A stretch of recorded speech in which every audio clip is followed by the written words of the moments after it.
देखिए जिस तरह से यहाँ पे ये गाड़ी खड़ी हुई है सड़क के बीच में, ये किस लिए खड़ी हुई है कि इसको वहाँ पार्किंग नहीं मिली और इसने ना आगे खड़ी की गाड़ी ना पीछे किसी जगह पे खड़ी की, इसने बीच सड़क के खड़ी कर दी गाड़ी। तो इस तरह की मुश्किलें आती हैं और इसको पता है कि ये वायलेशन है, लेकिन इसने खड़ी की है क्योंकि वो सामान उसने रखवाना है उसके अंदर।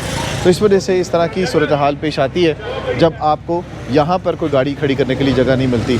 कि आज जुम्मे का दिन है और जुम्मे के दिन वैसे यहाँ पर रश कम होता है, मार्केट्स बंद होती हैं। आप देख रहे होंगे पूरे का पूरा प्लाज़ा खाली है। अगर मोहसिन आपको दिखाए तो ये प्लाज़ा खाली है, उक्का दुक्का दुकानें कुछ खुली हुई नज़र आ रही हैं। तो यहाँ पर ये ऑपरेशन जो है वो इसीलिए किया जा रहा है। अब इस दुकानदार के बाहर आप देख रहे होंगे कि इसने ये भी इंक्रोचमेंट की हुई है। ये देखें, ये सारा जो बरामदा है इसके ऊपर भी पंजाब हुकूमत की तरफ से कहा गया है कि यहाँ पर भी इस तरह का कब्ज़ा नहीं हो सकता, अगर करेंगे तो इसके ऊपर भी एक्शन हो सकता है। तो पहला मरहला ये है कि इस रोड को क्लियर करवाना है, दूसरे मरहले में फुटपाथ को क्लियर करवाना है।